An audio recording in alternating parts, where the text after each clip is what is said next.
if the manifestations of divine play occurred on occasions important and unimportant. In God's eyes, nothing is large or small. Were it not for his perfect nicety in constructing the tiny atom, could the skies wear the proud structures of Vega, Arctures? Distinctions of important and unimportant are surely unknown to the Lord, lest for want of a pin the cosmos collapse. Over to you, Monica ji.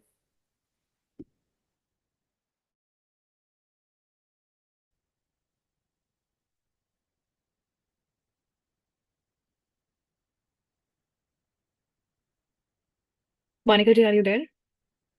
Ji. Yes, yes I am there. Okay. But आपको screen पे हिंदी में एक बार show करना पड़ेगा। थोड़ा सा मेरे mobile में जाने क्या चैलेंज आ गया है, वो this this QR read, you can't read this. जब मैं उसको बुक को खोलना चाह रही हूँ ना, तो ये लिखा हुआ आ रहा है।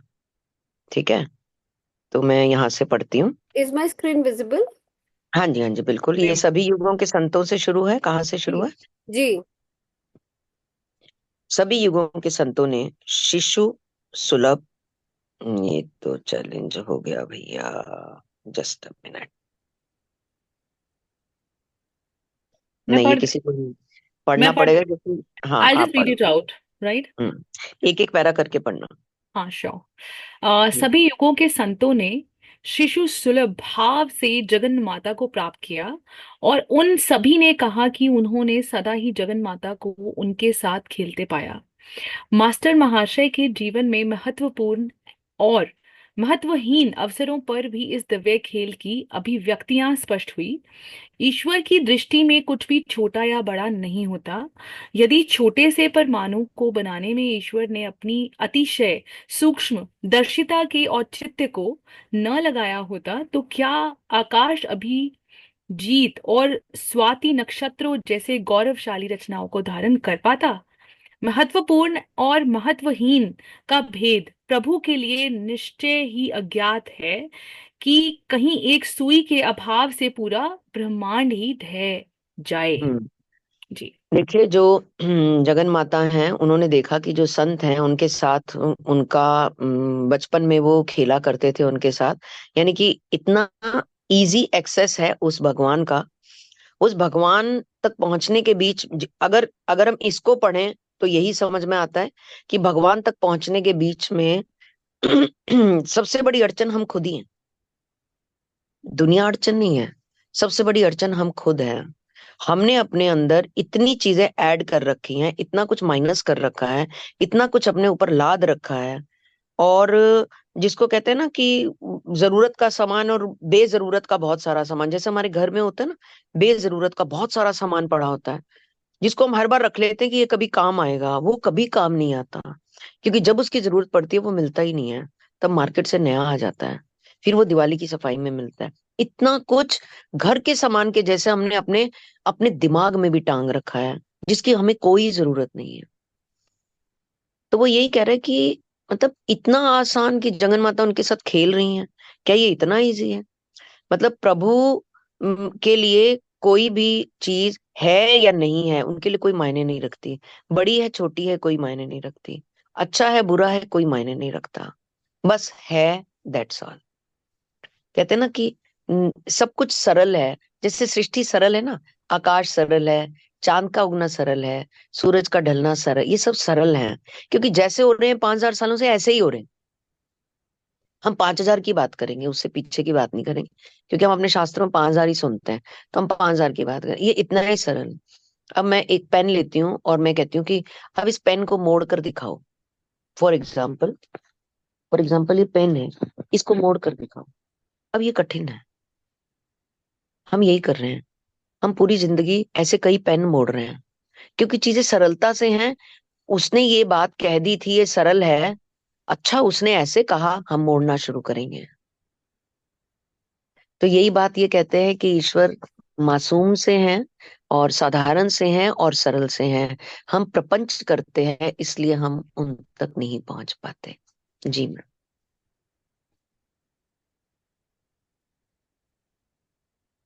Yeah. So, one moment, I'll just share. The English screen. Hmm.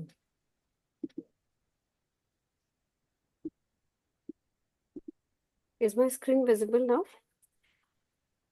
Yes. Yes. Yeah. So, Monica ji, do we have to read these notes as well, the footnotes? Do you think? Hmm, Or we can move on to the chapter 10. मेरे ख्याल से आज मेरे पास reading का नहीं है ना, तो आज हम चैप्टर 10 पे चलते हैं। Yeah, perfect, हाँ, perfect. क्योंकि इसके लिए ना बहुत बारीकी से एक बार उसको वो करना पड़ता है। चलेगा। जी। तो क्या सुनैना जो है वो आपके बिहाफ पे रीड करेंगे और आप एक्सप्लेन करेंगे? हाँ जी, हाँ जी, Okay, right. हाँ All ji. right. So moving on to chapter 10, I meet my master, Sri Yukteswar. Faith in God can produce any miracle except one, passing an examination without study. Distastefully, I closed the inspirational book I had picked up in an idle moment. The writer's exception shows his complete lack of faith. I thought, poor chap, he has great respect for the midnight oil. My promise to father had been that I would complete my high school studies. I cannot pretend to diligence. The passing months found me less frequently in the classroom than in secluded spots along the Calcutta bathing ghats. The adjoining crematory grounds, especially gruesome at night, are considered highly attractive by the yogi. He who would find the deathless essence must not be dismayed by a few unadorned skulls. Human inadequacy becomes clear in the gloomy abode of miscellaneous bones. My midnight vigils were thus of a different nature from the scholars. Over to you, Sunena. And Sunena, I feel जैसे मोनिका जी I think एक एक line को explain कर रहे होते, तो आप एक बार उनसे पूछ लें कि आपको एक लाइन के बाद पॉज देना है या पूरा पैराग्राफ के बाद पॉज देना है? As Monica ji feels मुझे comfortable, I mean, ये मुझे कर ऐसा लगा जैसे तुषार ने ना मेरा दिल पढ़ के निकाल के और बोल दिया। मुझे बिल्कुल ऐसा लगा तुषार, मैं यही सोच रही थी कि दो दो तीन तीन लाइनें जो हैं, अगर हम अनुभव करते हुए उसको लेना चाहते हैं तो दो दो तीन तीन लाइनों के साथ वो ज्यादा स्पष्टीकरण बेटर रहेगा। सो व्हाट आई डू कि मैं पढ़ती हूँ तो आपको जहां से लगेगा आप साथ ही टेकअप कर लीजिए। हाँ ठीक है मैम, ठीक है। राइट। सो आप नेक्स्ट चैप्टर पे लेके जाएं तो शायद प्लीज। या थैंक यू, थैंक यू। या अपने गुरु श्री युक्तेश्वर जी से मेरी भेंट। ईश्वर में श्रद्धा कोई भी चमत्कार कर सकती है, केवल एक को छोड़कर अध्ययन के बिना परीक्षा में उत्तीर्ण होना। झुंझलाकर मैंने वह प्रेरणाप्रद पुस्तक मैं बंद कर दी जिसे थोड़ा सा स्लो मैम, थोड़ा सा स्लो, एक बार शुरू से। ईश्वर में श्रद्धा कोई भी चमत्कार कर सकती है, केवल एक को छोड़कर अध्ययन के बिना परीक्षा में उत्तीर्ण होना। झुंझलाकर मैंने वह प्रेरणाप्रद पुस्तक बंद कर दी जिसे मैंने खाली समय में एक दिन उठा लिया था। ईश्वर में श्रद्धा कोई भी चमत्कार कर सकती है। लेखक का या हम्म हम्म, कुछ भी हो सकता है कि अगर हम प्रभु में श्रद्धा करते हैं, प्रभु से प्रेम करते हैं, तो कोई भी चमत्कार हो जाते हैं। वैसे तो चमत्कार रोज ही हो रहे हैं, ये सब चमत्कार रोज ही हो रहे हैं जो हमारी लाइफ में हो रहे हैं, जो हमारे आसपास की पॉसिबिलिटीज हैं, ये सब चमत्कार ही हैं। पर हमें ये रूटीन लगता है, हमें लगता है कि इसमें क्या खास है, किचन में खाना बन रहा है, काम हो रहा है, इसमें क्या खास है। बट ये भी कहीं ना कहीं प्रभु के आशीर्वाद हैं। और जब हम इन जैसे ही हमारा नजरिया इनकी तरफ मुड़ता है कि अरे मेरी जिंदगी में तो ये सब रोज हो रहा है जो किसी की जिंदगी में कभी नहीं होता है, क्योंकि कभी कभी भोजन कभी नहीं होता है, कभी कभी नेत्र कभी नहीं होते हैं, कभी कभी छत कभी नहीं होती है, मेरे में तो रोज है। पर मेरे को ये दिख क्यों नहीं रही है? क्योंकि मेरे भीतर वो ईश्वर का प्रेम फूटा नहीं है अभी। जैसे ही मेरे अंदर वो ईश्वर का प्रेम फूटता है तो ये सब मुझे प्रसाद लगने लग जाता है, ब्लेसिंग में कन्वर्ट हो जाती है वो चीजें जो नॉर्मल हुआ करती थी। तो वो यही चीज बोल रहे हैं कि जो ईश्वर में श्रद्धा है वो कोई भी चमत्कार कर सकती है, बशर्ते जो हो रहा है वो भी चमत्कार ही है।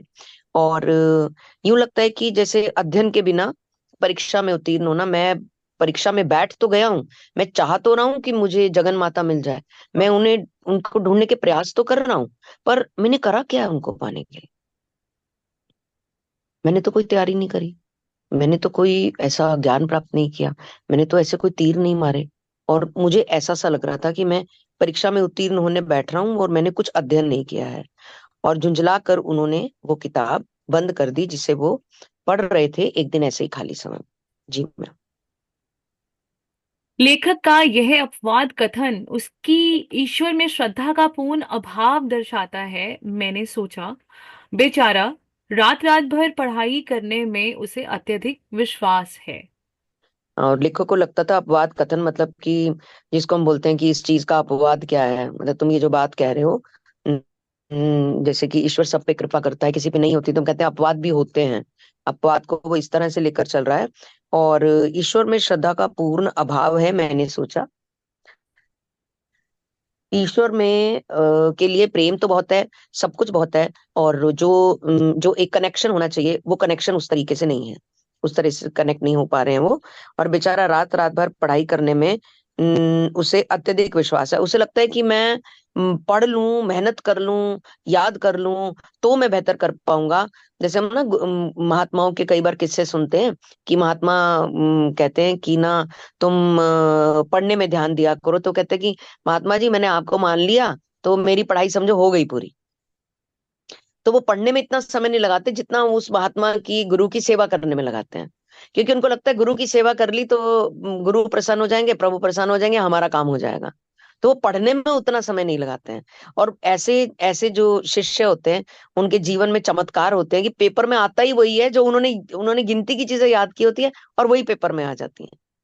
तो ये प्रभु के चमत्कार होते हैं। तो यही वो चीज कह रहे हैं कि कुछ लोग ऐसा नहीं मानते, कुछ लोग ऐसी श्रद्धा नहीं रखते, और वो क्या करते हैं, वो पढ़ने में पूरा जोर लगाते हैं और कहते हैं कि जी प्रैक्टिकल बनो, मेहनत करो, ये सब चीजें कि हाँ भगवान देख लेंगे। वो तो देख ही रहे हैं, वो तो सब मतलब लाइक उनके मन में चलता है ये तो कागजी है, ये तो किताबों में लिखा हुआ है कि हाँ भगवान देख रहे हैं। बट असली चीज, असली रिजल्ट तो हमें मेहनत करने से आएगा। तो वो पढ़ाई करने में अपना पूरा ध्यान लगाते हैं, और ईश्वरीय कनेक्शन में वो कहीं ना कहीं कमजोर होते हैं। जी। मैंने पिताजी को वचन दे रखा था कि मैं अपनी हाई स्कूल की पढ़ाई पूर्ण करूंगा। मैं परिश्रमी विद्यार्थी होने का दावा नहीं कर सकता।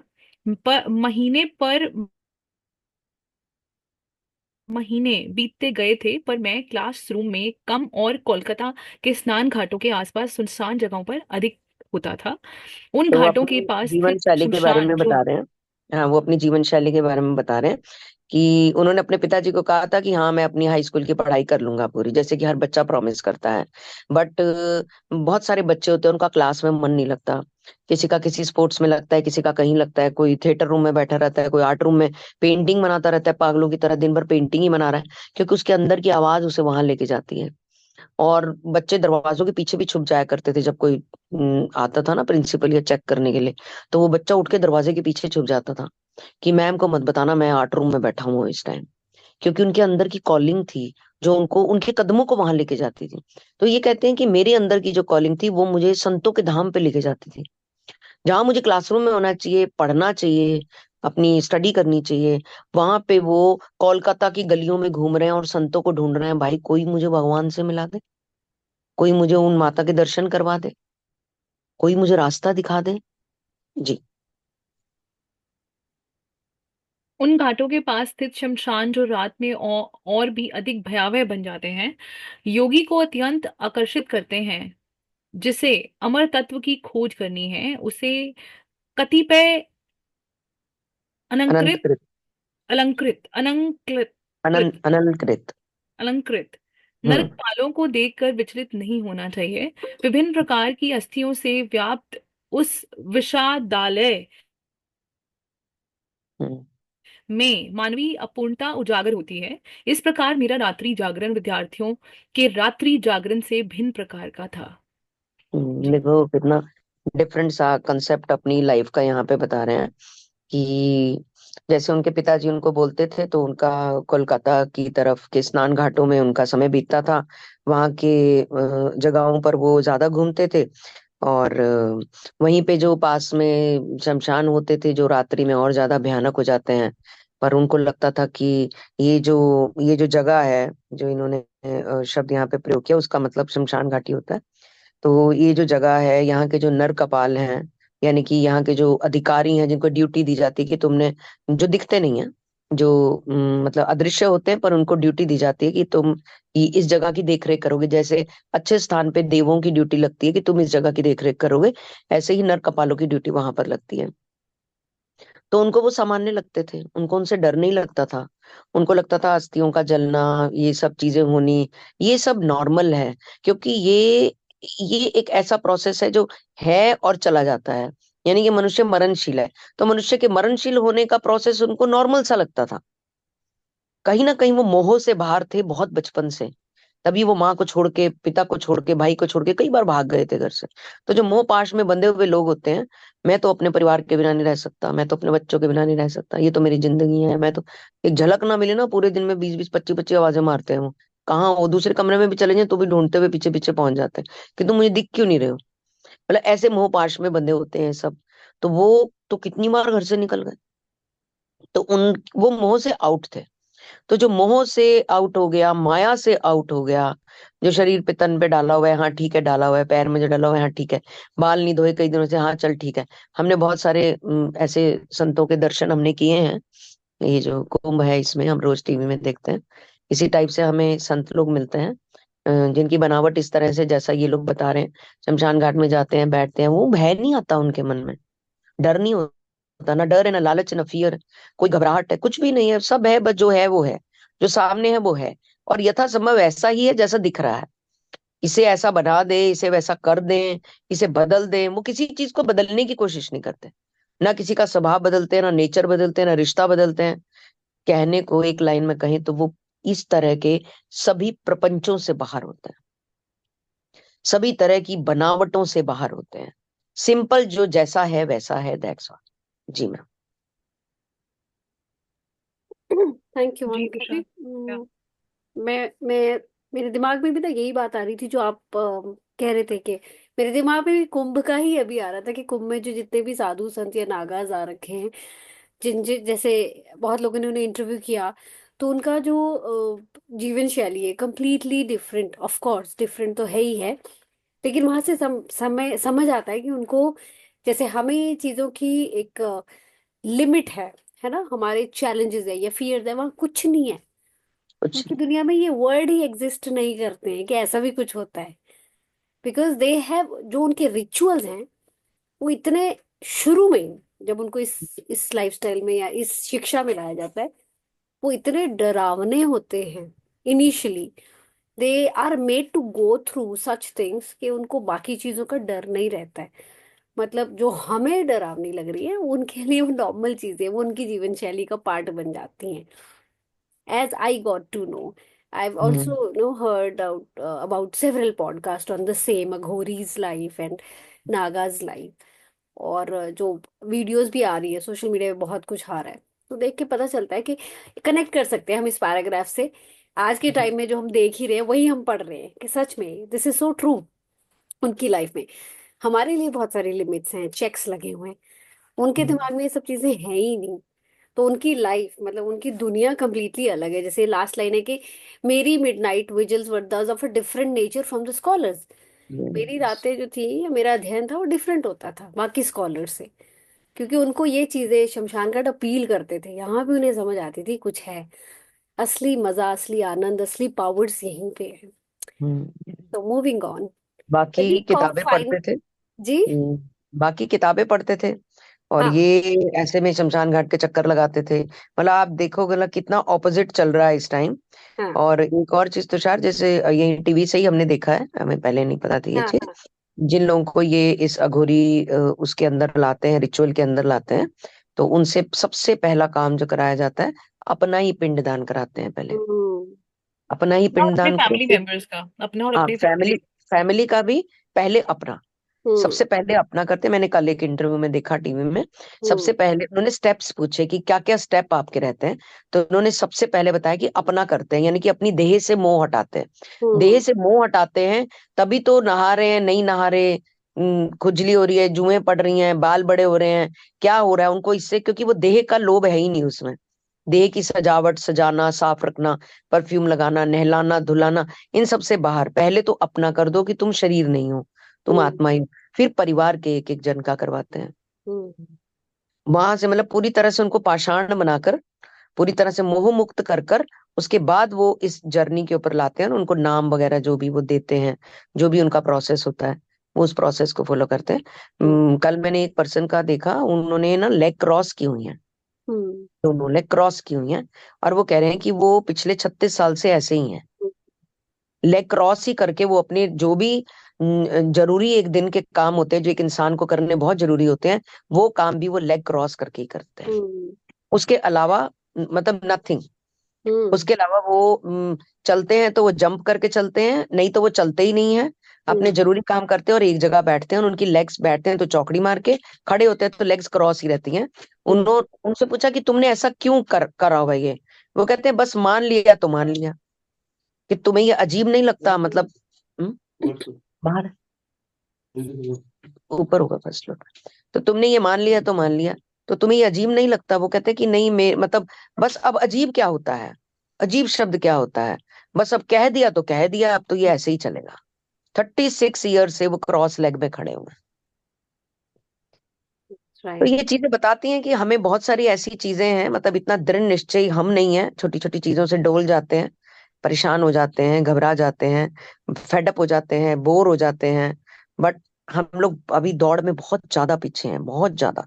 मैं कहती हूँ कई जन्म पीछे हैं हम उनसे दौड़ हम्म।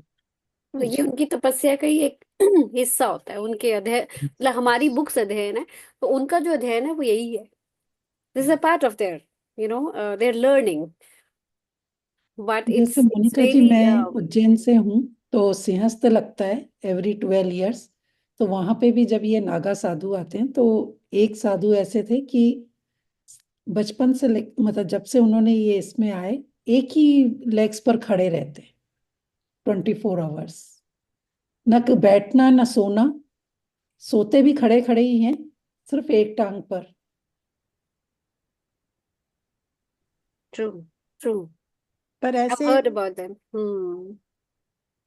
मोनिका जी, आपको क्या लगता है ऐसे करने से, मतलब क्या आप उस समाज के लिए क्या क्या योगदान कर रहे हैं, या क्या कर रहे हैं इससे? इससे अच्छा वो लोग नहीं है जो समाज के लिए कुछ कर रहे हैं, या समाज के धर्म, मतलब मैं कैसे बताऊं, मतलब इन इन चीजों से वो सिर्फ अपना ही, वो अपने शरीर को कष्ट देके क्या क्या सिखाना चाह रहे हैं हमें, क्या बताना चाह रहे हैं? मोनिका जी, क्या हमें क्वेश्चन अभी लेना चाहिए, क्वेश्चन एट द एंड जैसे हम करते हैं? नलिनी जी, आई हैव बीन नोटिसिंग आप आ रहे हैं, बट जो क्वेश्चन आंसर सेशन है वो हमारा एंड में होता ठीक है, है ओके ना? Okay, but no problem, okay. आपका we will address your question in this session only, so please park it for some time. तो जब ठीक है, हमारा ये रीडिंग खत्म होता है तो आपका क्वेश्चन जो है मोनिका मैम या जो भी एड्रेस करना चाहते हैं, they will definitely address it. ठीक है, thank you so okay much, thank you. Okay okay. Shall we move ahead? Yeah. The week of final examinations at the Hindu high school was fast approaching. This interrogatory period, like the sepulchral haunts, inspires a well known terror. My mind was nevertheless at peace. Braving the ghouls, I was exhuming a knowledge not found in lecture halls. But I lacked the art of Swami Pranabananda, who easily appeared in two places at one time. My reasoning, though to many, alas, it seems illogic, was that the Lord would notice my dilemma and would extricate me from it. The devotee's irrationality springs from a thousand inexplicable demonstrations of God's instancy in trouble. Over to you, Sunana. Can you shift to Hindi, please?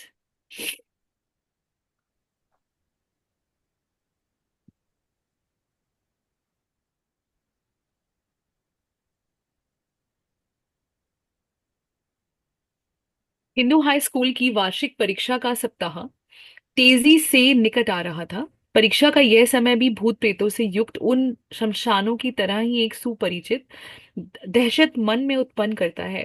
फिर भी मेरा मन शांत था। भूत पिशाचों के क्षेत्र में जा जाकर मैं एक ऐसे ज्ञान को खोद कर निकाल रहा था जो स्कूली कक्षाओं में कभी नहीं मिल सकता, परंतु जी। मेरे पास। उन्होंने हम्म। जी मैम, थैंक यू मैम। जी। उन्हें लगा कि ये जो एग्जाम आने वाले हैं, हिंदू कॉलेज उन्होंने नाम दिया है स्कूल का, तो जो ये एग्जाम आने वाले हैं ये भी भूतिया ही होते हैं। इनका भी प्रेशर उसी तरह होता है जैसे भूतों का शमशान में होता है ना। तो वो राक्षस जैसे दिखते हैं और मतलब अपनी तरफ से कोशिश करते हैं कि हम डराएं सामने वाले को। तो कह रहे हैं कि यहाँ पे भी मतलब एग्जाम्स का फियर भी इसी तरह से बच्चों के दिमाग में एक भूतिया एक्सप्रेशन ही देता है। वैसा ही डरावना सा लगता है, वैसे ही पेट दर्द होता है, वैसे ही घबराहट होती है, और वैसे ही लगता है कि क्यों आ गई ये एग्जाम। पर वो कह रहे हैं कि उनका मन जो शांत था, क्योंकि भूत पिशाचों के क्षेत्र में रह रहकर उन्होंने मतलब एक ऐसा ज्ञान निकाल लिया था। मतलब डर से तो वो बाहर थे, डर तो उनको किसी तरह से अपने लपेटे में ले ही नहीं सकता था। उन्होंने ऐसा ज्ञान निकाल लिया था कि जो हमारी जो स्कूली किताबें हैं वहां पर हम इसके बारे में मतलब कभी स्कूलों में जो पढ़ाया ही नहीं गया। अभी भी टिल टुडे आज हम ये किताब पढ़ रहे हैं, और ये किताब जाने कब लिखी गई होगी, लिखा होगा इस किताब पे कब लिखी गई है। तो तब से लेके आज तक कौन सा स्कूली ज्ञान में परिवर्तन हो गया?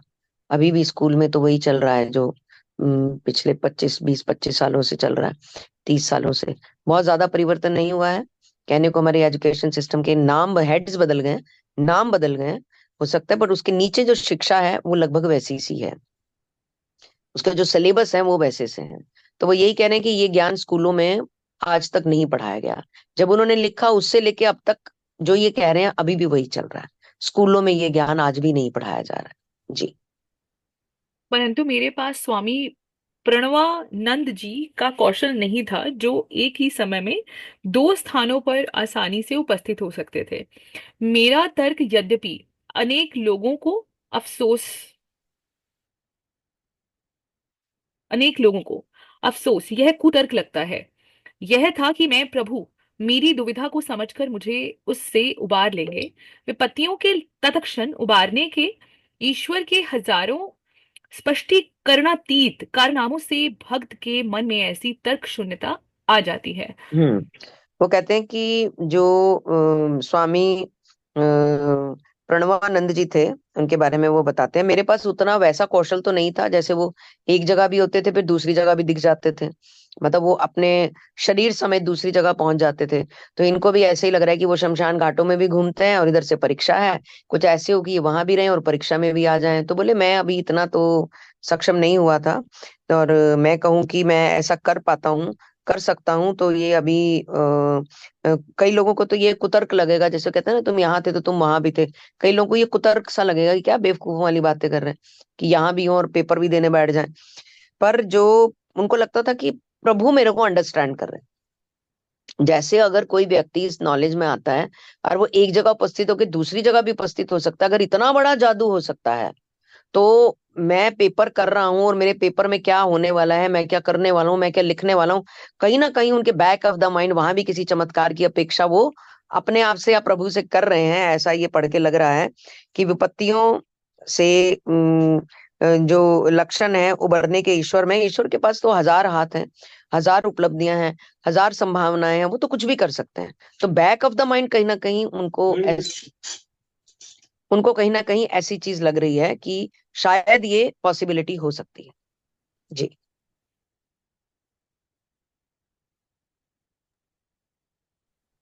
Hello, Mukund. I catch hardly a glimpse of you these days. A classmate accosted me one afternoon on Garpad Road. Hello, Nantu. My invisibility at school seems to have placed me there in a decidedly awkward position. I unburdened myself under his friendly gaze. Nantu, who was a brilliant student, laughed heartily. My predicament was not without a comic aspect. You are utterly unprepared for the finals, he said. I suppose it's up to me to help you. The simple words conveyed divine promise to my ears. With alacrity, I visited my friend's home.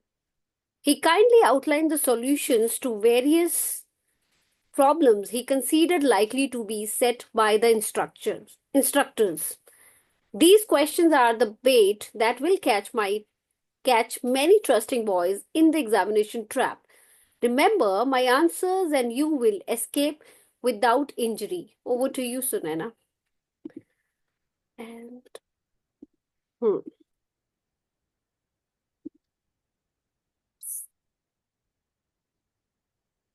और अरे विपत्तियों के तत्क्षण उबारने के ईश्वर की अरे हजारों स्पष्टीकरणातीत कारनामों से भक्त, ओके सॉरी सॉरी, अरे मुकुंद, आजकल तो तुम्हारे दर्शन ही नहीं होते। एक दिन अपराह अपरागढ़ पार रोड पर मेरी ही कक्षा के एक सहपाठी रौनक। से अचानक अचानक भेंट हुई। तो उसने मुझसे कहा, ओ नंतु, लगता है स्कूल में मेरी अनुपस्थिति ने मुझे निश्चित तौर पर कठिन परिस्थिति में डाल दिया है। मेरे उसकी स्नेहपूर्ण दृष्टि के आगे अपने हृदय का भार हल्का किया। नंतु, जो एक तीक्ष्ण बुद्धि छात्र था, दिल खोलकर हंसने लगा। आखिर मेरी परिस्थिति भी हास्यजनक ही थी। वार्षिक परीक्षा के लिए तो तुम बिल्कुल भी तैयार नहीं हो, उसने कहा। लगता है अब मुझे ही तुम्हारी सहायता करनी होगी। नंतु के ये सहज सरल शब्द दैवी आश्वासन बनकर मेरे कानों में उतरे। जी तत्परता के अभी साथ में हम्म। यहाँ यहाँ तक करते हैं अभी। अरे मुकुंद, तुम्हारे तो दर्शन ही नहीं होते कि कोई स्कूल जाते ही नहीं थे। अचानक उनकी एक उससे भेंट होती है। तो उनको ये लगता है कि भाई मतलब पेपर तो देखो, पेपर तो देना ही है जो भी है, वो तो हमें सॉल्व करना ही है। और उन जब उसने स्नेहपूर्ण दृष्टि डाली ना कि तुम तो स्कूल में नजर ही नहीं आते, तो इनको थोड़ा लाइट सा फील हुआ कि कोई तो दिखा, मतलब जो मेरे से इस तरह से स्कूल में बात करे, क्योंकि एग्जाम तो सिर के ऊपर आ ही गए। नंतु लगता है कि स्कूल में मेरी अनुपस्थिति मतलब निश्चित रूप से तुम्हें ऐसी परिस्थिति में डाले, तुम्हें लग रहा है कि मैं स्कूल में उपस्थित नहीं हूँ। और मैंने बहुत स्नेहपूर्ण दृष्टि से उसकी तरफ देखा और खुद को लाइट महसूस किया कि हाँ, ये मेरी तरफ एक अच्छे उससे देख रहा है। और वो एक तीक्ष्ण बुद्धि का छात्र था, उसका दिमाग बहुत तेज था। वह मोनिका जी, आप म्यूट हो गए। थी हास्यजनक जैसी ही थी, तो वो जोर जोर से हंसने लगा। जी। और सुने ना मैम, इससे आगे हिंदी का जो पढ़ोगे ना, 2 मिनट आप देखना। वॉटसन ना घर में मिल नहीं रहा है, तो बाहर फॉग बहुत ज्यादा है, तो मैं 2 मिनट के लिए जा रही हूँ मैम। ठीक ओके। है। हाँ, ओके। एक बार। श्योर।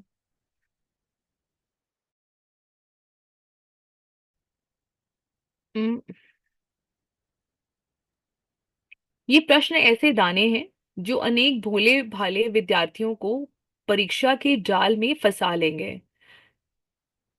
मेरे उत्तरों को ठीक से याद करोगे तो तुम उस जाल से ही सलामत निकल जाओगे। जब मैं उसके घर से निकला तब काफी रात बीत गई थी। उधार की विद्वता से लबालब भरा हुआ मैं पूरे भक्ति भाव के साथ प्रार्थना कर रहा था कि अगले कुछ संकटपूर्ण दिनों में यह पांडित्य मुझ में बना रहे। मुझे अपने विभिन्न विषयों में नंतु ने परीक्षा के लिए तैयार कर दिया था, परंतु समयाभाव के कारण संस्कृत को भूल गया था। मैंने उत्कटता पूर्ण भगवान को इस भूल की याद दिला दी। जी Tushar, over to you. Thank you.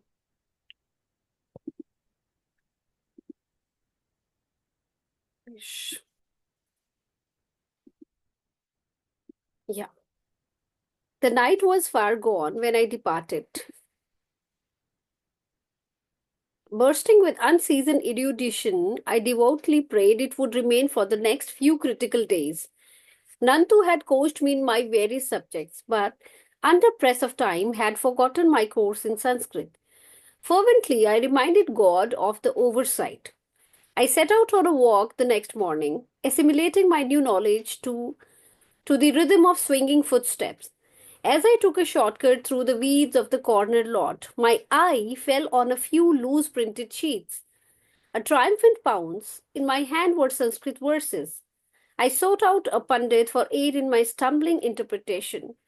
His rich voice filled the air with the edgeless, honeyed beauty of the ancient tongue. Over to you. जी मैम, आई एम हेयर। सुने ना ma'am, please read.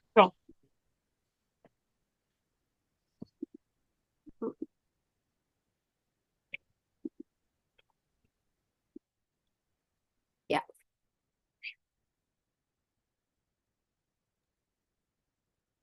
Yes, Sunana? You are on mute. So sorry. दूसरे दिन प्रातःकाल मैं चलते कदमों की लय पर अपना नया ज्ञान आत्मसात करता हुआ सैर कर रहा था।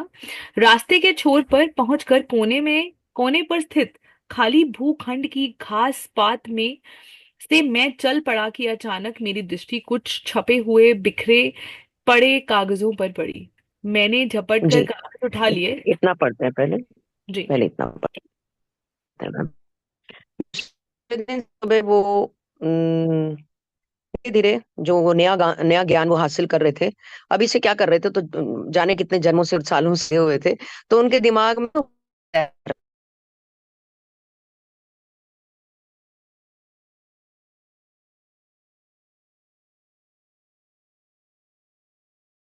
अभी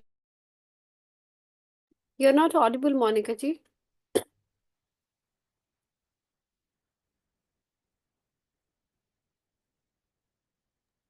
Monica ji, we are not able to hear you. हाँ मोनिका जी म्यूट पे हैं आप। नहीं, म्यूट पे तो नहीं है, बट उनकी आवाज हम तक नहीं आ रही है। हाँ मतलब हमारे लिए म्यूट पे हैं। हाँ,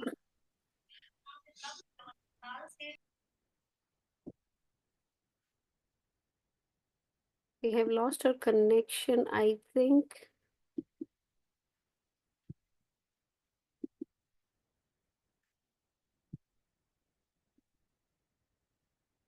Yeah, she's here. जी जी मोनिका बारी आवाज। जी हाँ, मोनिका यू जी। Are very much audible now.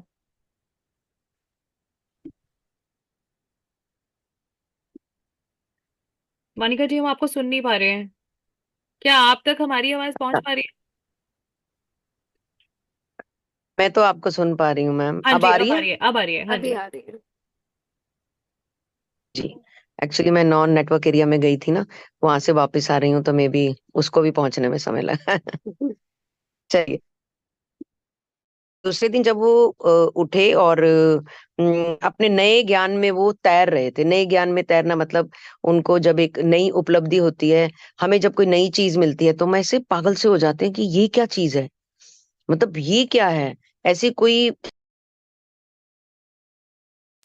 जो प्रेम है वो उसके माइंड को कैसे कब्जे में ले लेता है, और वो उसी में ही उसके दिन और रात होने शुरू हो जाते हैं। तो इनकी जो ये नई उपलब्धि थी, ये जो मतलब नए दौर में आए थे ये, तो ये वाली चीज उनके माइंड में ना उनको कैप्चर किया हुआ था, और ये पूरा आनंद लेकर उसके चल रहे थे। और रास्ते पर उन्होंने देखा कि कोने में एक छोटे से मतलब जमीन के टुकड़े के ऊपर घास सी थी, वो अचानक उस और वहां पर कुछ छपे हुए कागज जमीन पर गिरे हुए थे। जी ma'am.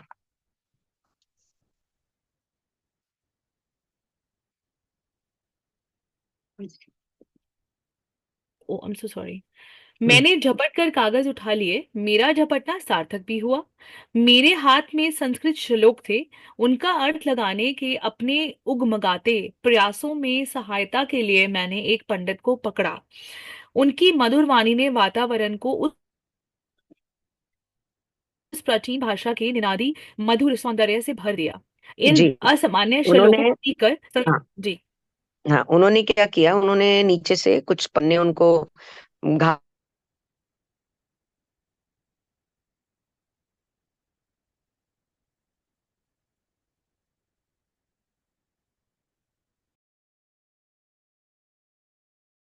You are not audible Monika ji, आपकी आवाज नहीं आ रही। मधुर वाणी थी पंडित जी की, और जो उन्होंने उस प्राचीन भाषा का अनुवाद किया, तो उन्होंने तो उस चीज में मधुर सौंदर्य भर दिया। यानी कि बहुत ही सुंदर तरीके से उन्होंने उस श्लोक के बारे में बताया। जी मैम।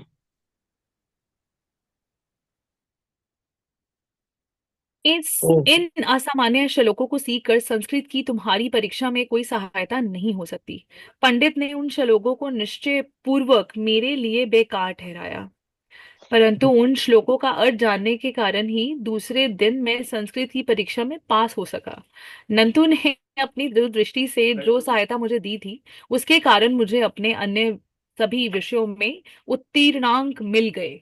जी, देखिए वो हो गया जिसका जिसका अनुमान था सभी को, और इनको खुद भी कहीं ना कहीं क्या, इनको तो यकीन ही चल रहा है इनका तो, कि कुछ तो जादू होगा, और जमीन पर कुछ पन्ने गिरे हुए हैं, उन पर श्लोक लिखे हुए हैं। वो एक पंडित से उन श्लोकों का अर्थ पूछते हैं, और पंडित जी उनको बता देते हैं कि ये बिल्कुल इस हवा में मत रहना बेटा, कि ये तुम्हारे पेपर में आने वाला है, या इसका तुम्हारे पेपर में आने वाले उससे कोई संबंध है। तो पंडित जी ने उनको अलार्म कर दिया था कि ऐसा कुछ नहीं होने वाला। और पेपर में जो आया वो उन श्लोकों से, अर्थ तो उन्होंने बता ही दिया था श्लोकों का, तो जो एग्जाम में आया वो उनसे ही संबंधित कुछ ना कुछ था, जिसकी वजह से वे पास हो गए। और दूसरा जो नंतू ने उनको दूर से, जो हम इशारों इशारों में समझाते हैं, चौथे वाले का ए, पांचवे वाले का बी, जो हम सब ने बचपन में खूब किया है, तो उनके फेस एक्सप्रेशन से कुछ प्रश्नों के उत्तर उन्होंने कर लिए, जिससे उनकी जो परीक्षा थी वो कम से कम परीक्षा को उत्तीर्ण कर पाए, यानी कि वो सुखद तरीके से पास हो गए। जी मैम। यस, आई थिंक आज के लिए हम इतना ही पढ़ेंगे, और we'll have 2 minutes of silent time to have our own learning, have our own reflections about the chapter so far. So 2 minutes of silent time, and then we'll resume.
reflection or share the reflections.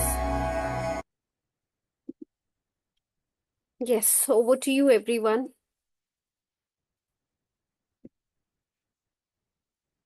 The room is open for everyone to share, reflect. Who would want to share?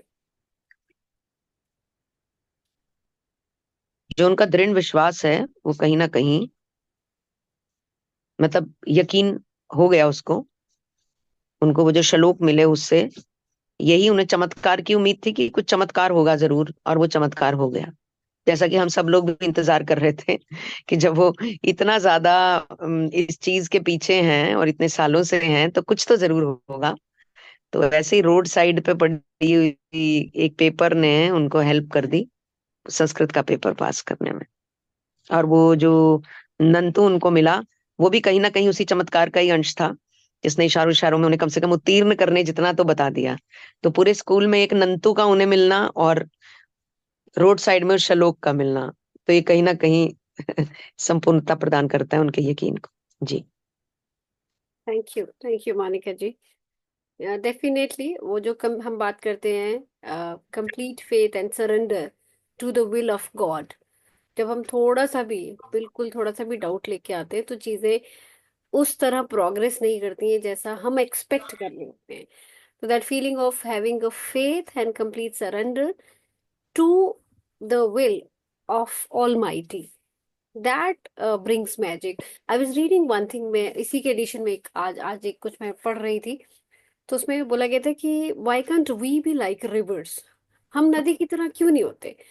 नदी को जहां भी sorry bent मिलता है, कहीं भी रास्ता मिलता है, वो अपना बहाव बना लेती है, अपना रास्ता बना लेती है। वो ये नहीं देखती कि पत्थर है तो मुझे रुकना है, या बड़ी चट्टान है तो रुकना है, घास फूस है या अंदर कोई श्रब है झाड़ी है तो मुझे रुकना है। वो निरंतर बहती रहती है, तो वो अपना काम करती रहती है। हम ऐसे क्यों नहीं हो सकते, हम क्यों ब्लॉकेज लगा देते हैं, ओ ये आ गया तो अपनी ही एक ईगो, हेल्दी ईगो जागती है या चैलेंज जागता है, या कोई भी ऐसी चीज जो हमें पसंद नहीं आ रही होती वो रास्ते में आती है तो हम रुक जाते हैं। आई वाज रीडिंग कि हमें भी regularly we should be like rivers, कि जो हो रहा है let it let's just flow, keep flowing. We should not be rigid, नहीं होना, अपने को रिजिड नहीं होना चाहिए। इसके लिए एक छोटा सा शब्द है, इसके लिए एक छोटा शब्द है कि हार के आगे जीत है। जी हार के आगे जीत है। आपको बस विश्वास बनाए रखें। लोग हार के पीछे हट जाते हैं, जो लोग सोचते हैं कि हम अब नहीं हो पाएगा। वास्तविकता ये होती है वो हार हमें जीत दिलाने के लिए आती है, और जी हमारे इरादे मजबूत हो तो हार के आगे जीत है, ऐसे ही नहीं कहा गया है। जी और बिल्कुल। आज की यहाँ के शब्दों में यही बातें आ रही थी हम्म। कि उन्होंने विश्वास बनाए रखा तो उन्हें हार नहीं मिली, उन्हें जीत ही मिली। हार के आगे जीत है।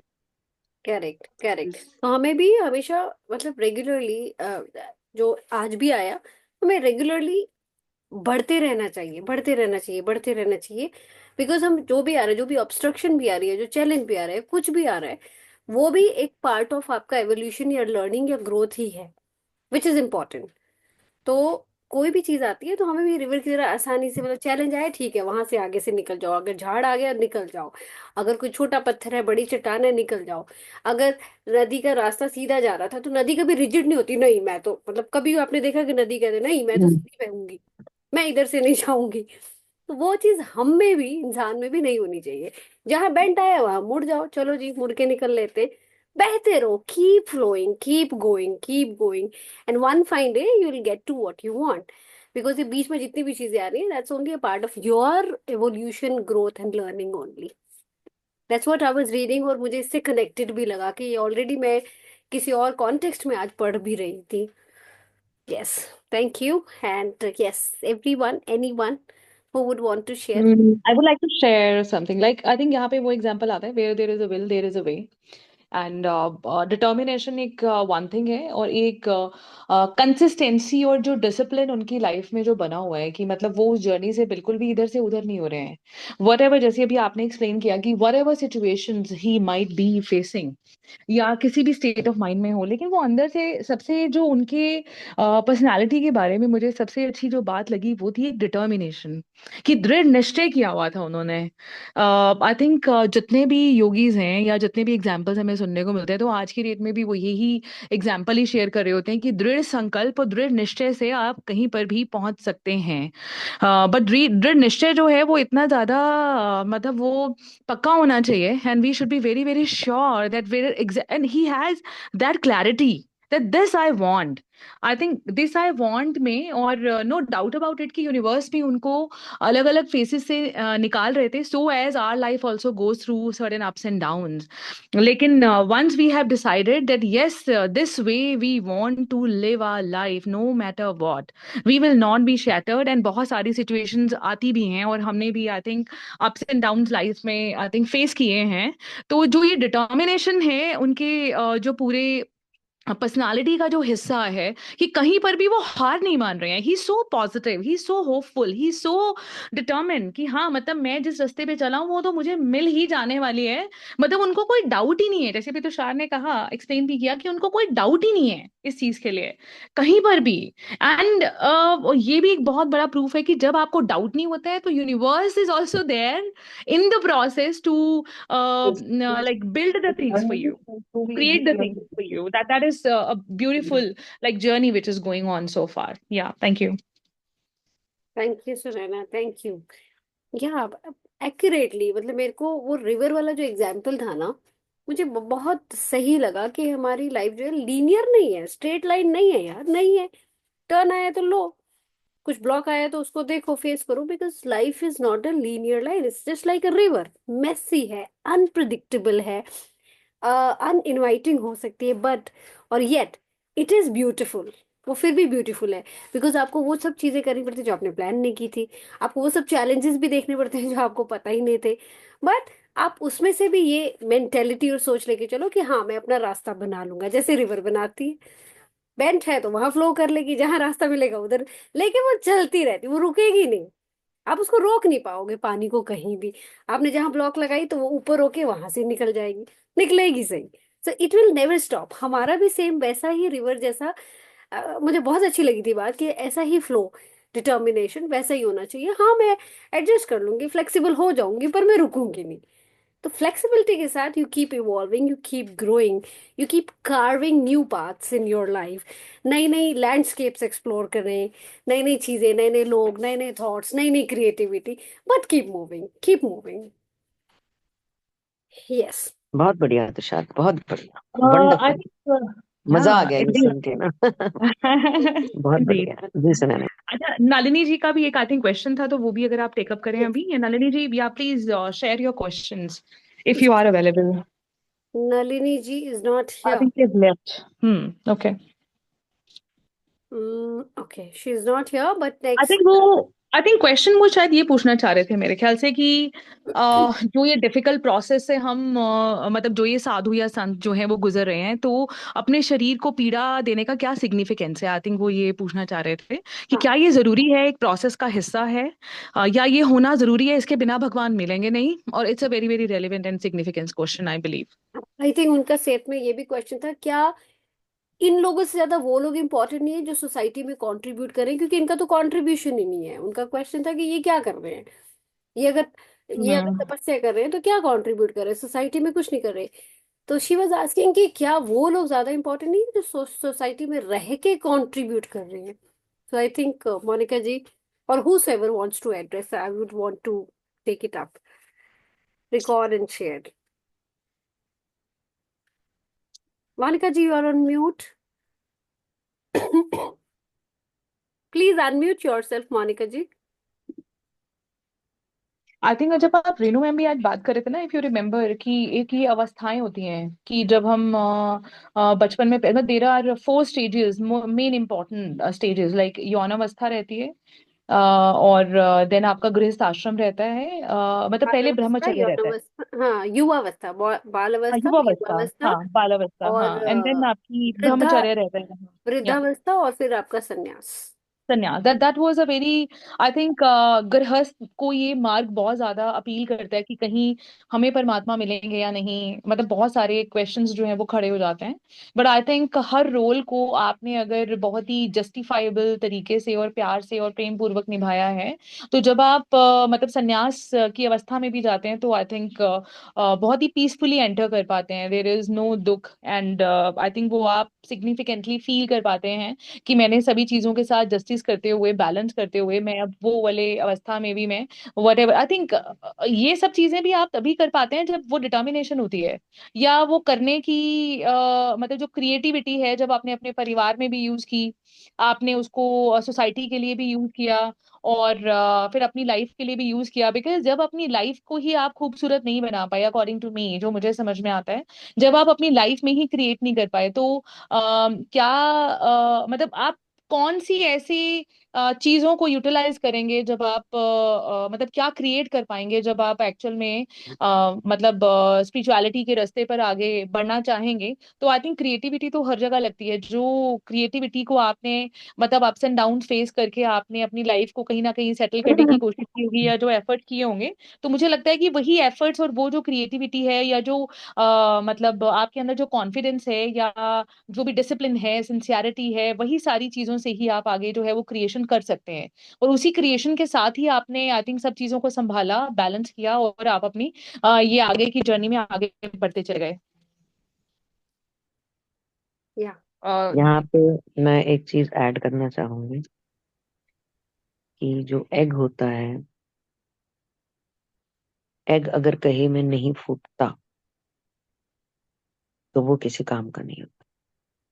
वो पड़ा रहेगा, फिर अंदर से सूख जाएगा, फिर खत्म हो जाएगा। अगर उसे लोग फोड़ते हैं तो वो लोगों के काम आता है। जब लोग फोड़ते, क्योंकि वो खुद फूटता नहीं है, तो उसे लोग फोड़ देते हैं, फिर उसको अलग अलग तरीके से यूज करते हैं अपने लिए। और जब एग कहता है कि मैं खुद फूटूंगा, जब वो अंदर से फूटता है, अंदर से, तो सृष्टि का जन्म होता है, एक प्राण आता है उसमें। तो व्यक्ति जब अंदर से फूटता है तो ही वो क्रिएटिविटी कर सकता है। अगर इसने ये कह दिया, उसने ये कह दिया, इसके जैसा बन जाऊं, उसके जैसा बन जाऊं, जो ये कर रहा है वो कर लूं, इसकी नकल कर लूं, इसको उसी कॉलेज में भेज दूं जहाँ इसने बच्चे को भेजा है, ये सारी चीजों में दुनिया फोड़ती रहती है उसको बाहर से, रोज फोड़ती है, बार बार फोड़ती है। और जब वो अंदर से फूटता है तो वो अपनी लाइफ के लिए कुछ क्रिएट कर पाता है, या अपने लिए कोई रास्ता खोज पाता है। ऐसा मुझे लगता है। ये मैंने कहीं सुना था, and this is so beautiful, कि अंदर से फूटो, फूटना है तो। आंखों से रोना, परेशान होना, दुनिया को कोसना, खुद को कोसना, इससे कुछ भी हासिल नहीं होगा। अगर हम क्रिएट करना चाहते हैं लाइफ में कुछ, तो हमें अपने अंदर को बड़ा करना होगा और अंदर को क्लियर करना होगा। इसके लिए हम ये किताब पढ़ रहे Beautiful explanation, Sunaina and Monica ji. Yeah, Sheetal, you have your hand raised. Please go ahead.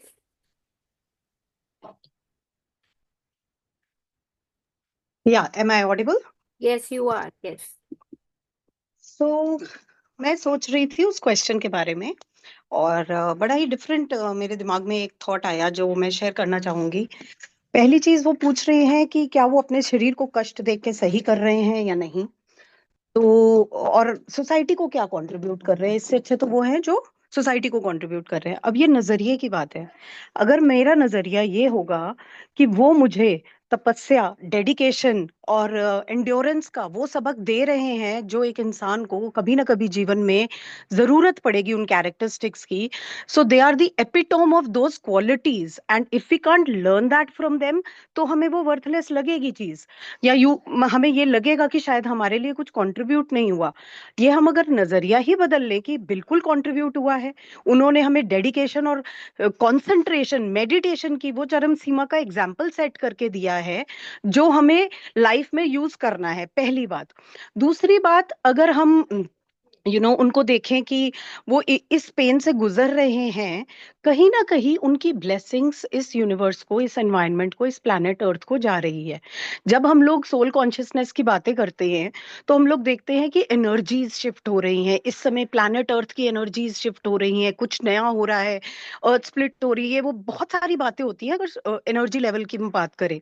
तो क्योंकि इस तरह के नागा साधुज एग्जिस्ट करते हैं, क्योंकि ये लोग तपस्वी कुछ तो तपस्या कर रहे हैं, उनकी तपस्या का फल ये धरती के प्राणी भी भोग रहे हैं, तो उनका इनडायरेक्ट इन्फ्लुएंस हम पे बिल्कुल है। दूसरी बात, क्या उनका कष्ट देना सही है या नॉर्मल तरीके से लाइफ को कंट्रीब्यूट करें, अच्छे contributor to the world society differently बन जाए। तो दूसरी चीज मैंने सीखी एंसेस्ट्रल हीलिंग के कोर्स में कि हम लोग हर अलग अलग योनि से भी गुजरते हैं, अलग अलग भाव से भी गुजरते हैं, अलग अलग एक्सपीरियंस से गुजरते हैं, कभी ना कभी हर एक्सपीरियंस से गुजरते हैं, तब हमारा सोल एक जर्नी में इवॉल्व होता है। तो इसका मतलब उनके सोल की जर्नी के अंदर वो किसी ऐसे स्टेज पे हैं जिस पे या तो हम अभी गए नहीं, या हम शायद कभी जाएंगे, या हम हो आए हैं, लेकिन उनको इसको एक्सपीरियंस करना था और शायद हमें भी करना होगा। और कई लोग अपने इस स्टेजेस को सरपास कर जाते हैं depending upon their free will and Karma. काफी डीप चली जाती है ये बात समझने में कि वो क्यों जा रहे हैं इस रास्ते पे, क्योंकि उन्होंने एज अ लाइफ पाथ ये चुना होगा। और क्योंकि एक जैसे लर्निंग के लिए हम क्लास नर्सरी से लेके 12th या फिर कॉलेज में अलग अलग ढंग से बढ़ते हैं, हर चीज सीखते हैं, तो हर कोई अलग स्टेज पे है, हर कोई अलग एक्सपीरियंस ले रहा है। तो ये नागा साधु उस स्टेज पे हैं जिस स्टेज पे या तो हम कभी रहेंगे या रहे होंगे। मुझे लगता है कि वो किसी ना किसी और क्लास में पढ़ रहे हैं। तो ये जज करना कि क्या उन्हें इस क्लास में पढ़ना चाहिए था या नहीं, वो जजमेंट ही हमें कल को इस क्लास में बिठा देगी। ऐसा हमें एंसेस्टर हीलिंग में पढ़ाया गया है कि जब हम किसी चीज को जज करते हैं, हमें वो भोगनी पड़ती है अगर हमने वो पहले नहीं भोगी होती। तो पहला लेसन हमने यही सीखा था कि जज ही मत करो किसी को। तो ये 2-3 पॉइंट मेरे दिमाग में आए थे। I hope it helps. Thank you. Thank you, great share Sheetal. मैं फिर से बोलने वाली थी डॉक्टर शीतल। मैंने फिर से नाम देखा कि आप बना ही शीतल। दोगे मुझे। मुझे लग रहा है आप बोलते ही ऐसे, आपकी बातें ऐसी ही, तो ऐसे लगता है कि डॉक्टर के किसी फिलोसोफर के दिमाग से आ रही है। मैं चाहिए थोड़ा डिफरेंटली देख रही थी इस पॉइंट को, इसलिए मेरे दिमाग में एक नया मतलब नजरिया बना। गलत भी हो सकता है, सही भी, I don't know, I am not an expert, but ये मेरी राय है। हाँ, absolutely. I mean I really like the second and third point that you mentioned के जी। जैसे कि क्योंकि सब कुछ जो है वो that is only a mass of energy. तो सेम एनर्जी वो किसी में कुछ अंश में, किसी में ज्यादा अंश में, पेड़ों में भी है, निर्जीव सजीव दोनों चीजों में वो सेम एनर्जी कहीं ना कहीं किसी न किसी लेवल पे काम कर रही है।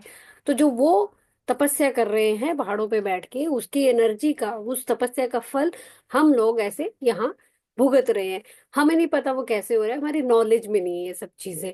लेकिन हाँ, ये सोच या और ये परसेप्शन बहुत ही रेलिवेंट था।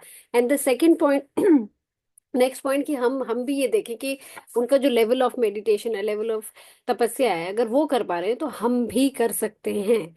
हम उतना नहीं तो कुछ एक तो हाँ, in our own field, not in their field, उनकी हाँ, तरह से नहीं, अपने काम में। अपने लेवल पे मतलब अगर वो कर सकते हैं, वो भी मनुष्य योनि में आके ये सब कर रहे हैं, that means it is possible. हमारे पास भी सेम वही सेंसेस, वही ऑर्गन्स, वही सब है। इसका मतलब कि इसी बॉडी में ये ह्यूमन फॉर्म में, फिजिकल फॉर्म में ये चीजें पॉसिबल हैं करना।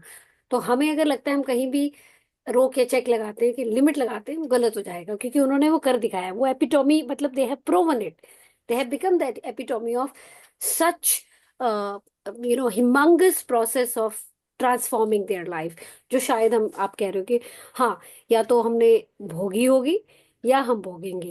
जो थर्ड पॉइंट आपका था बड़ा रेलिवेंट है कि हमें वो जज नहीं करना है, वो क्वेश्चन करना भी हमें वहीं पे ले जाएगा। अगर हम क्वेश्चन एग्जैक्टली। पुट अप करते हैं क्रिटिक के एंड से, सीकर के एंड से करें, that is a different. But अगर क्रिटिक, क्योंकि हमारे दिमाग में है कि हमने क्रिटिसाइज ही करना है, उस इंटेंट से अगर आप क्वेश्चन करते हो तो आप वहीं आगे खड़े हो जाओगे। But as a seeker, if you are looking for an answer, probably मुझे लगता है कि कुछ एग्जम्पशंस हो सकती हैं, which I am not aware. मुझे ऐसे लगता है, समझ आती है कि शायद जब आपकी इंटेंट प्योर है, आप सिर्फ समझना ही चाह रहे हो, देन इट्स डिफरेंट। और जब आपका है ही दिमाग क्रिटिसाइज ही करना है, तो वही आप खड़े हो, मतलब आपने वो कर्मा अपना चूज कर ही लिया ऑलरेडी, वो थॉट ने भी चूज कर लिया, थॉट भी आ गया तो वो चूज हो गया। I You're just want to add something here. Yes, absolutely right, Tushar. And I just want to add on to this. Like, मैंने अभी जब पीछे बीके की कुछ क्लासेस अटेंड की थी, तो वहां पर ये बहुत ही प्रोमिनेंटली ये बात बोलते हैं रादर कि कई लोग धन से कंट्रीब्यूट करते हैं, कई लोग मन से कंट्रीब्यूट करते हैं, कई लोग तन से कंट्रीब्यूट करते हैं। लाइक कई लोग फिजिकल सेवा करके, कई लोग अपना धन दे देते हैं क्योंकि उनके पास धन ही होता है देने के लिए। तो every contribution makes a difference. जैसे अब जितने भी योगी हैं, no doubt about it, like they might have like chosen this path, and they might have cleared all the karmas whatever they have done in their past life, and उन्होंने वो सारा resolve करके they have come to the state now they are ready to follow this path. but अगर हम सतयुग या त्रेता युग की बात करते हैं, तो वहाँ पर इस तरह के जो कॉन्सेप्ट्स थे आई थिंक इंट्रोड्यूस नहीं थे, और कहीं ना कहीं उन्होंने ग्रस्त में रहते हुए ये सारी चीजें जो हैं वो फॉलो की हैं। और कलयुग में क्योंकि I think this is a era where in हमें कंसंट्रेशन और फोकस और डेडिकेशन शायद थोड़ी सी कम है, जिसकी वजह से उनको सारे कार्मिक पूरे ग्रस्त में और क्लियर करके और फिर उन्होंने ये पाथ चूज किया। There are many people we know that कि वो ग्रस्त में रहते हुए भी अच्छे से निभा रहे थे। कई लोगों ने अपनी जो पाथ है, जर्नी है, उसको क्लियर करके अपने कार्मिक सेटल डाउन करके and then they have chosen this path. So we don't know, actually this is very, we are very small to जज these situations and people in a very small manner. Yeah, thank you. Thank you for adding up onto this, Sunaina. I think people get more clarity. I wish Nalini ji यहाँ पे होती और उनको address किया, इसीलिए मैंने थोड़ा सा वीडियो रिकॉर्ड किया आपके सभी आंसर्स का, आपका, मोनिका जी का और शीतल का, and I already put it in the group, ताकि वो नलिनी जी तक पहुंच जाए। अगर वो मेरे ग्रुप में तब भी, अगर मेरे में नहीं है तो please you see to it that she gets it, तो आप फॉरवर्ड कर लेना आगे। Right, great. Anyone else who would want to share today before we wind up with our We are taking concluding prayer? Yogini thank ji you and so Sapna much. जी, योगिनी जी ने भी आज add on नहीं किया। योगिनी जी तो है नहीं, कुंभ पे गई हैं आज। Oh, okay. She is not here today. वो आई सुबह, मतलब बिल्कुल अभी, जब, अच्छा, उनका मैसेज आया था ओपन इन द ग्रुप, और उन्हें बताया भी था कि 3 के शाही स्नान में उन्होंने जाना है। So I am not okay sure, okay. निकल तो गई हैं, अब आई एम नॉट श्योर कि पहुंचेंगी कि नहीं, क्योंकि रास्ते ब्लॉक हैं। राइट, चलो wish her, yes, let's wish her all the best. Yeah, that's what we can do. जी हाँ, so let's just wind up, I think, if there yes, is no one to share. Thank you. Yes, So who would want to take up this concluding prayer? Sapna ji, will you do the honors today? The Shanti mantra. मंत्रा तो नहीं आता है, मेरी तो normal 5 elements पे ही होती है, grated. Ji, if you अभी want मेरा to एक go ahead. कॉल भी आ गया है। अच्छा, I'll जरूर। just do that. I'll do that then. All right. सर्वे भवन्तु सुखिनः, सर्वे सन्तु निरामया, सर्वे भद्राणि पश्यन्तु, माँ कश्चित् दुःख भाग् भवेत्। Om Shanti. Thank you everyone for your time, contribution, reflection, Thank you. participating today. Thank you. Good night. Shivratri, Thank you. everyone. Thank you Good night, everyone. Take Subratri. care. Bye bye. Bye. Bye bye. Bye, Monica ji. Thank you, everyone. everyone. रात्रि विशाल जी, कृष्ण नाम Thank you, Auntie ji. Thank you, Dev. Thank you बेटा, Thank you. God bless. Thank you so much.